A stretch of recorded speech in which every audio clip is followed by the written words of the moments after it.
أهلا بيكم في قناة وصفة من دهب. النهاردة إن شاء الله هنحضر مع بعض الكشري الإسكندراني بطريقة سهلة وبسيطة وبأفكار جديدة كمان. أنا عن نفسي بعتبر الكشري الإسكندراني ده المنقذ في الأيام اللي مش عايزة أطبخ فيها. بيتحضر بسرعة، مش بياخد مني وقت ولا مجهود، والأهم إنه مش مكلف قوي. إن شاء الله يعجبكم وتجربوا الوصفة وتقولي رأيكم في الكومنتات. وقبل ما نبتدي الفيديو متنسونيش في اللايك والاشتراك في القناة والضغط على علامة الجرس عشان يوصلكم إشعار بوصفاتي الجديدة. الكمية اللي هنحضرها النهاردة تكفي ل4 أفراد، والكوباية اللي استخدمتها 150 جرام. عندنا كوباية ونص من العدس الأصفر، 3 كوبايات من الرز المصري، ورقتين من اللوري، 3 معالق ونص صغيرين من الملح، 3 معالق زيت عليهم معلقة سمنة كبار، بصلاية وسط مفرومة، و4 كوبايات من المية. في حلة على النار هنحط الزيت والسمنة ونستناهم لما يسخنوا شوية، ونحط عليهم البصلة. أنا حابة البصلة هنا يكون لونها دهبي وسط، ولا تكون فاتحة قوي فنحس بطعم البصل ني واحنا بناكل الكشري، ولا تكون غامقة قوي فتمرر لنا طعم الكشري. أنا حابة يكون لونها دهبي، تاخد اللون الوسط، وأول ما نحمرها كده وتاخد لون نبتدي نحط عليها اللوري، وأول ما تاخد لون مع اللوري نبتدي نحط عليها الرز والعدس ونقلبهم مع بعض، وبعدين نضيف عليهم المَيّة والملح. بس سامحوني بقى، والمسامح كريم، الكاميرا ما كانتش بتصوّر. حبيت دلوقتي أورّي لكم الرز قد إيه مفلفل والعدس ما عجنش خالص وريحته فظيعة يا جماعة. عشان نحضّر البصل بتاع الكشري محتاجين بصلة كبيرة نقطّعها شرايح، اللي هو تقطيعة الجوليان، وتكون الشرايح رفيّعة على قد ما نقدر عشان ما يبقاش فيها حِتَت تخينة تخلّي البصلاية فيها حِتَت طرية.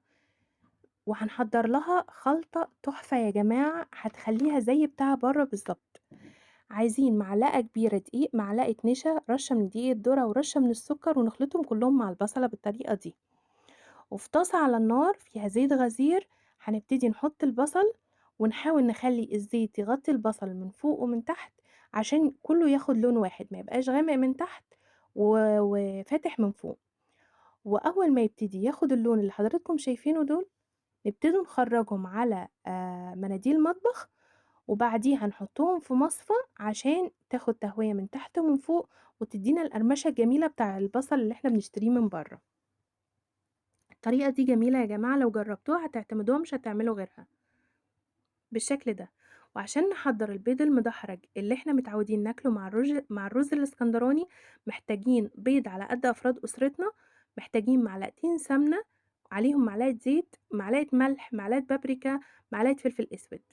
وفي طاسة على النار هنحط السمنة ونستناها لمّا تسخن شوية، ونكونوا مجففين البيض كويس أوي عشان ما يكونش فيه مَيّة لمّا نحطه في السمنة يطرطش علينا.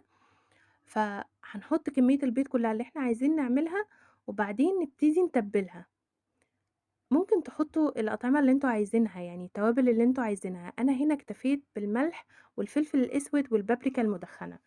البابريكا بتنقلها نقلة تانية خالص وبتعمل لها طعم جميل جدًا.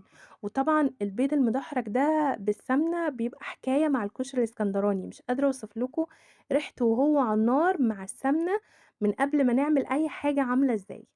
ولمّا بنحط له الملح والفلفل الأسود والبابريكا المدخنة، بتبقى ريحته حاجة تانية خالص، وبتخلّي طعمه في حتة تانية خالص.